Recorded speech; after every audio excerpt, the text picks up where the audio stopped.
Hello students, today I'm going to explain you angular momentum and after angular momentum we are going to calculate rotational kinetic energy etc. First move rotation angular momentum. So we know about the momentum. Momentum means what here it is a product of a mass and velocity. And coming to this angular momentum, it is defined as movement of a linear momentum. So the word momentum, when it comes, you should keep in mind that the other quantity should be multiplied with a perpendicular distance from the axis of rotation. So product of linear momentum and perpendicular distance from axis of rotation. Keeping in this mind, let us take angular momentum due to translational motion. Angular momentum due to translational motion. Consider a particle of mass m is moving with velocity v in xy plane.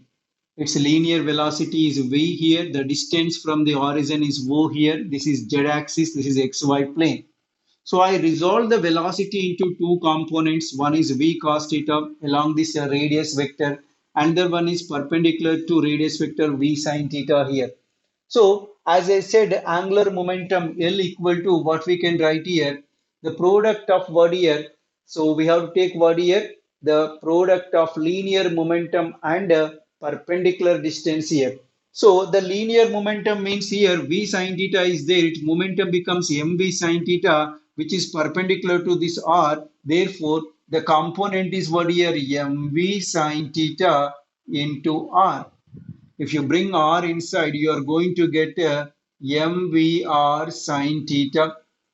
Okay, so this mvr sine theta we can write in vector form as L bar equal to, because mv is we can write as p and r is we can write as what here, this is p r sine theta, and in vector form it is written as r cross p. So as R and P are in XY plane, the direction of L is along the Z direction. Because it is a cross product, the direction of L is perpendicular to the plane containing X and Y, which is the Z axis here. Okay, this is due to translational motion, the angular momentum formula. Now coming to due to rotation, what happens here? So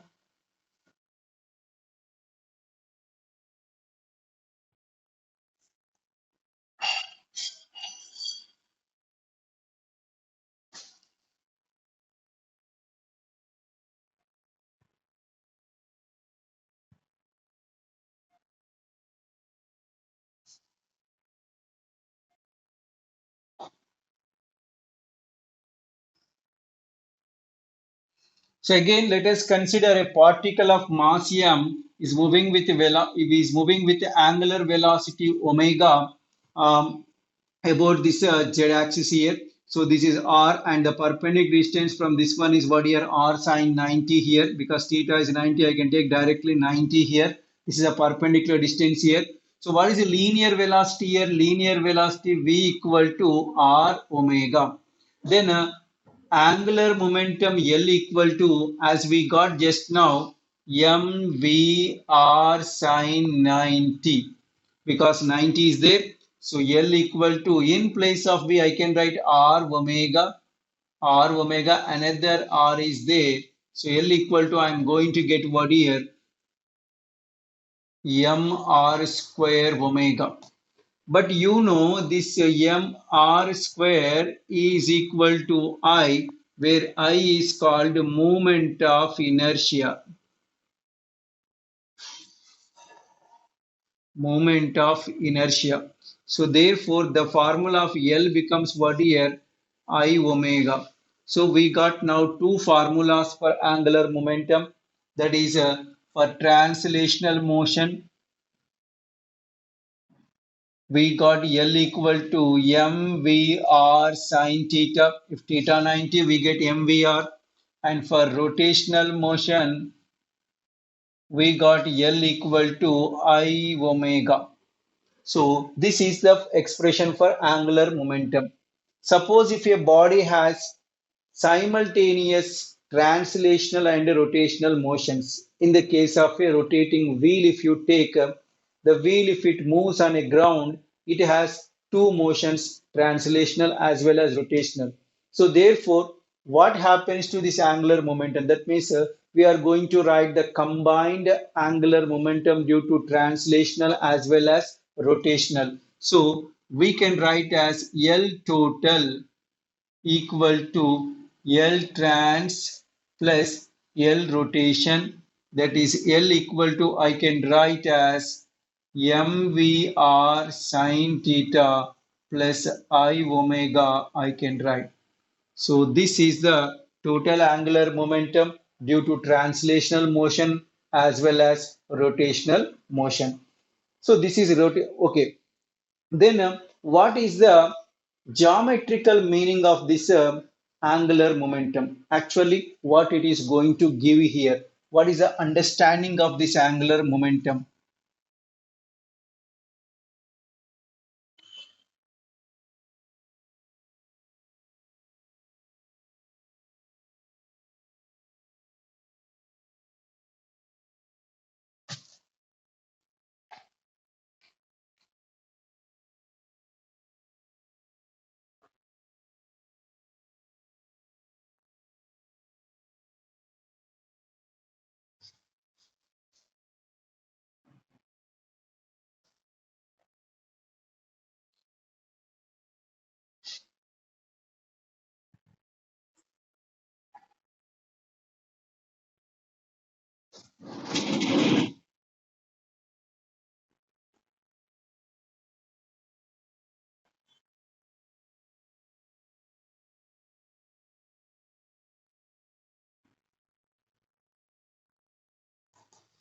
Let us consider a particle of mass m is at p when time t equal to 0. It is moving with velocity v here. At a time due after a time interval of delta t, let it is moved to new position q, where the radius vector is r plus delta r, and here the radius vector is r bar. So what is the displacement it is occurred here? Delta r equal to what we can write here? Delta r equal to, we can write v delta t here, V delta T delta R here. So we got the delta R value. So this is a one triangle. OPQ is a triangle. I would like to write the area of this triangle. Area of the triangle OPQ. Delta A equal to, so it's a right angle triangle. So we can write half base height here.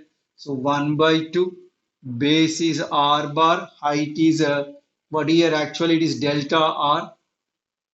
In place of delta R, I can write V delta T, delta A equal to 1 by 2 R cross V bar delta T.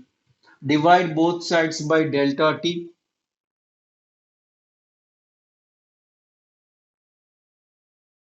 So we get delta A by delta T equal to 1 by 2 R bar cross V bar. Next, multiply both sides by M. M of delta A by delta T equal to, we can write, I'm bringing M inside, 1 by 2 R bar cross MV bar. But you know this MV bar is equal to P bar, which is a linear momentum.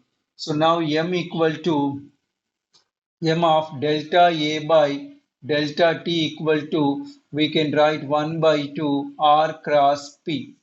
But you know this R cross P is equal to L bar, we already discussed.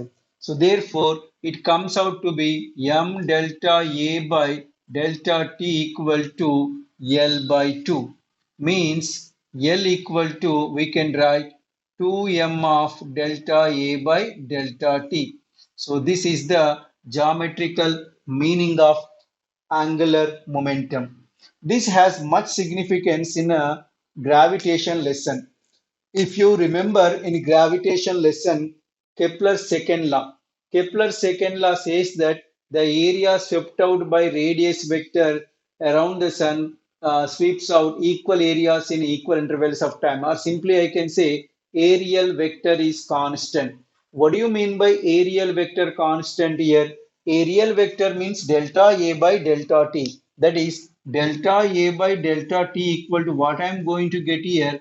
I am going to get L by 2m. So which is stated as constant. So how it is going to be constant here? Because 2 is a number, m is a mass constant. How L is constant? This L is constant in accordance with law of conservation of angular momentum, which says if no external torque acts on the system, its angular momentum remains constant. As the solar system is not acted on by any external torque, so its L is going to be constant. Hence, delta A by delta T, which is equal to L by 2m, is always going to be constant, which is nothing but Kepler's second law here. Okay, so we will move on to the next topic, that is rotational kinetic energy.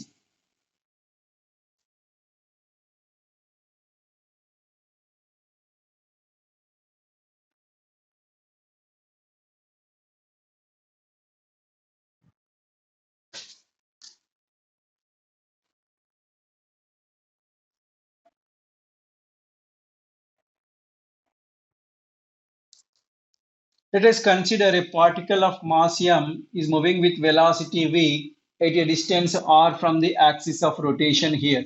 Then its kinetic energy, general translation kinetic energy is given by half mv square. But you know v equal to, we can write r omega. Okay. So k equal to, we are going to write 1 by 2 m r omega whole square, which comes out to be what here? M r square omega. This is for a single particle. For whole body, I can write k rotation equal to sigma 1 by 2 m r square omega square. So this omega square by 2 comes out sigma m r square. But you know the sigma mr square refers to this I, that is moment of inertia of the whole body. So therefore k rotation is going to be 1 by 2 I omega square. So this is the expression for rotational kinetic energy of the body, which is analogous to this translational kinetic energy of mv square. In place of m, we are getting I. In place of omega, we are getting, in place of v, we are getting omega. Okay, so this is rotational kinetic energy. And if a body has two motions simultaneously, means translational as well as rotational motion simultaneously, then it possesses both kinetic energies here. So kinetic energy due to translational and rotational motion. So this is nothing but the sum of both here, k translational plus k rotational. So k equal to, we can write half mv square plus half I omega square. So this is the total kinetic energy of a rolling body. Normally, if you take a wheel-like body, it has both a translational as well as rotational motion we can take up here. Okay, so this is about the rotational kinetic energy. Then moving on to next one, rotational work done.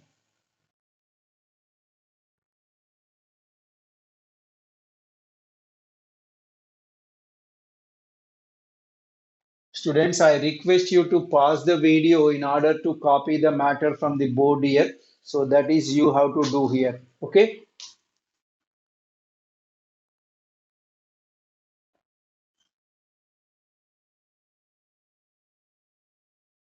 Rotational work done.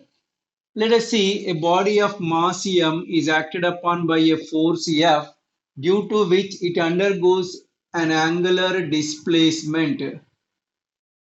angular displacement of delta theta, and the distance from axis of rotation is r here, then linear displacement delta is equal to, we can write r delta theta. Then what is the work done? Work done formula, we know that delta W equal to force into displacement, and in place of delta S we can write R delta theta. But you know this Fr is called tau, that is torque. Force into perpendicular distance is called torque. So delta W equal to tau delta theta. This is the work done for a small displacement, angular displacement delta theta. If the body moves from an angle theta 1 to theta 2, then total work done is given by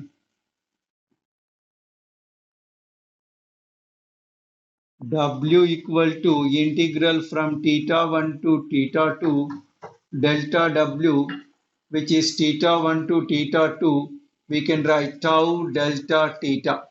So this is the rotational work done. The units are same here. That is joule is the unit here. Similarly, moving on to the next one, rotational power.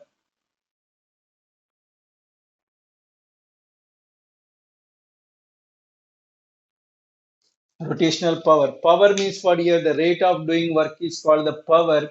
Here also, the rate of doing rotational work is called rotational power. So I can write P equal to delta W by delta T.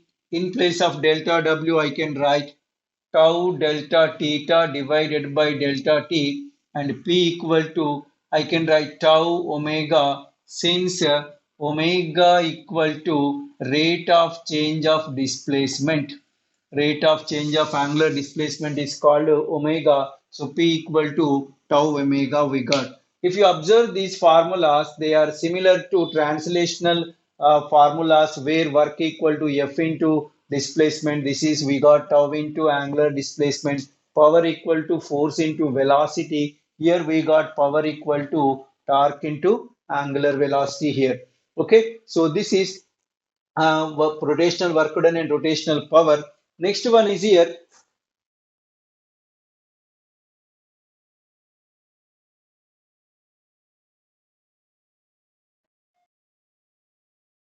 Rotation about an axis. That means a problem solving techniques here. So rotation about axis. This is very important.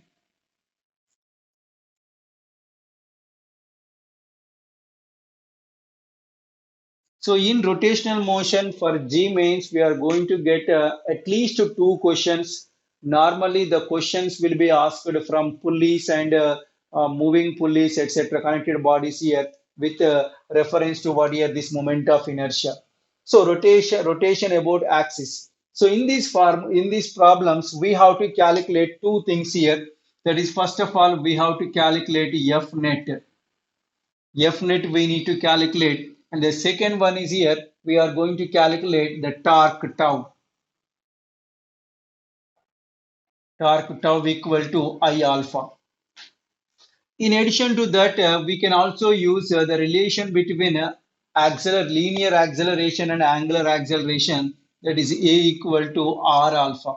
So by using these three formulae, we are going to calculate what here the required values. Normally, acceleration of the bodies as well as tension in the strings will be asked.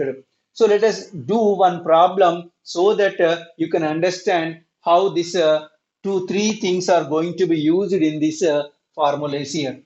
Problems, how we are going to use these three formulae.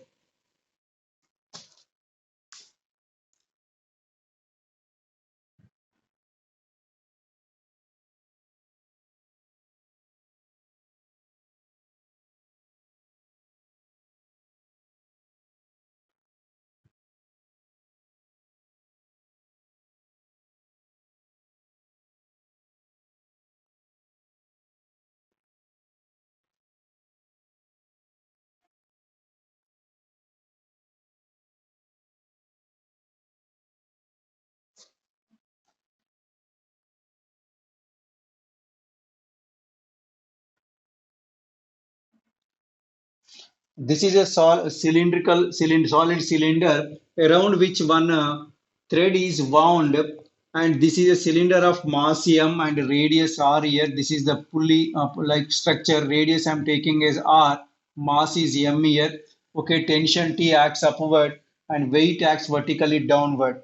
Here the question is we need to find the acceleration of the system as well as tension in the string here. So as I said here, it is a cylinder, solid cylinder of mass m and radius r. So three formulas I told you, the three formulas that we are going to take up. So here, because it is it is unwinding, what happens here, the acceleration will be downward, weight acts downward, tension acts upward, acceleration is downward. So according to Newton's second law, we can write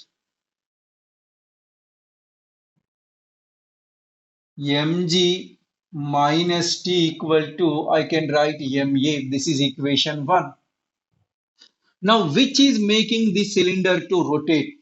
So, rotation is caused by the torque. Rotation is caused by the torque. So, torque formula is what here? Force into perpendicular distance. Here, which one is making the cylinder rotate here? The tension in the string is making the cylinder rotate. And what is the axis of rotation? This point P is the axis of rotation. Perpendicular distance is what here? R. So, therefore, I can write T into R equal to I alpha. As I just now told you, we got the two equations here. One is what here net force, and this is what here the torque acting on that one. Okay, so T equal to, I can write what here I alpha by R. And in order to solve this one, we use this relation A equal to R alpha implies alpha equal to A by R. So substitute here, we are going to get T equal to, I'm going to get IA by R square. Okay, substitute this value here, mg minus IA by R square equal to ma. As I said, it is a cylinder and the axis is about what here it is passing through the center and along the length. It is nothing but what here the angular momentum of the cylinder is equal to mr square by 2. So for cylinder I equal to, we can write mr square by 2.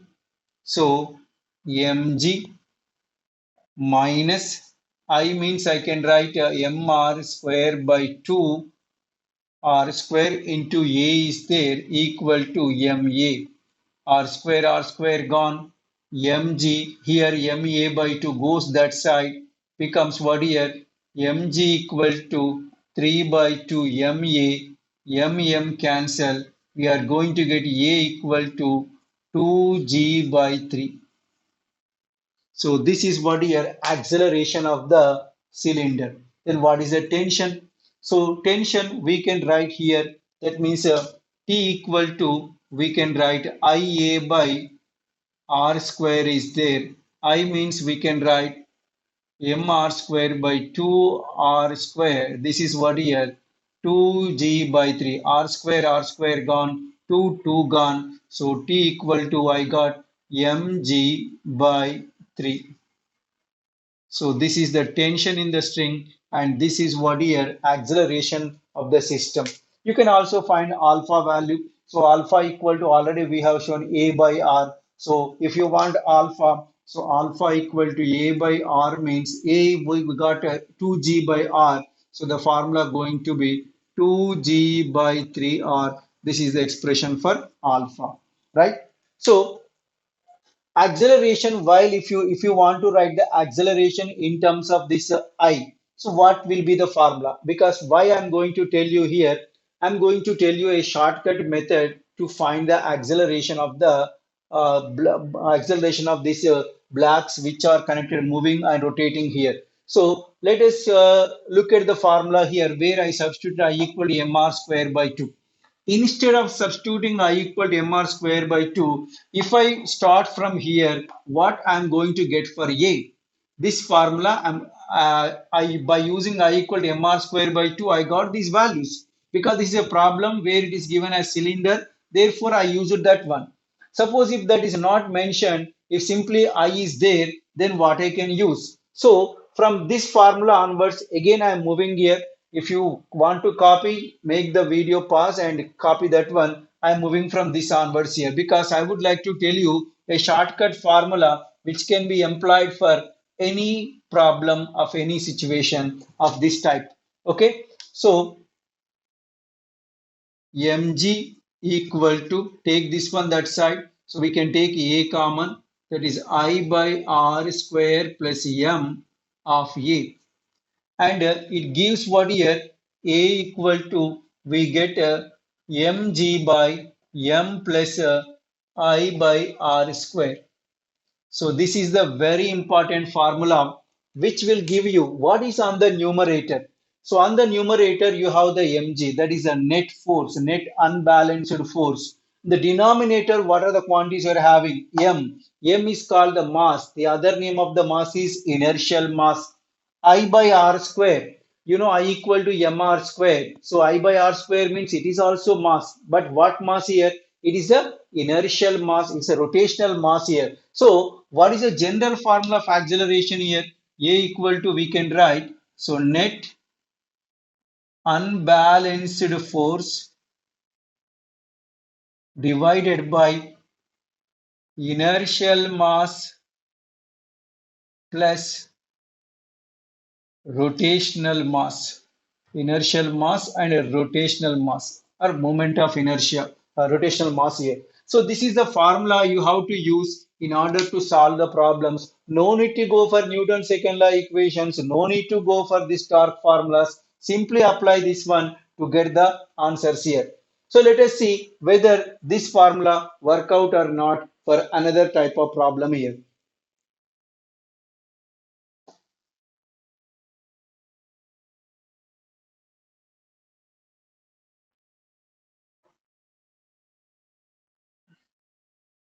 The second problem that I'm going to tell you here.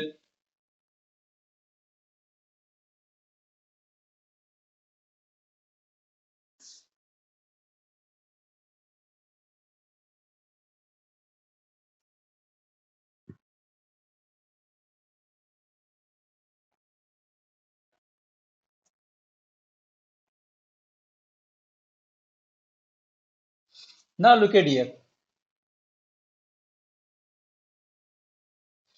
This is a situation where two blocks are connected by a string passing over a pulley of moment of inertia I, radius r here.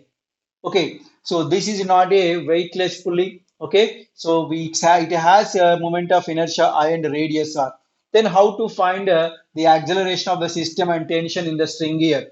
So if you go as per the equation, that is what is you can draw what here FBD for this one, you can draw FBD for this one, etc., etc. You can do net force and net torque, you can calculate. But by using the shortcut formula, how to get this one? The shortcut formula that I told you what here, A equal to net unbalanced force divided by inertial mass plus rotational mass. So if you observe the figure here, what is the unbalanced force? This has weight balanced by normal reaction. There is no question of the force here. Here, what happens here? The tension, the weight is acting downward here. So what is the force which is pulling downward? Better to call net pulling force in place of unbalanced. I can also take what here? You can write net pulling force also. No matter here.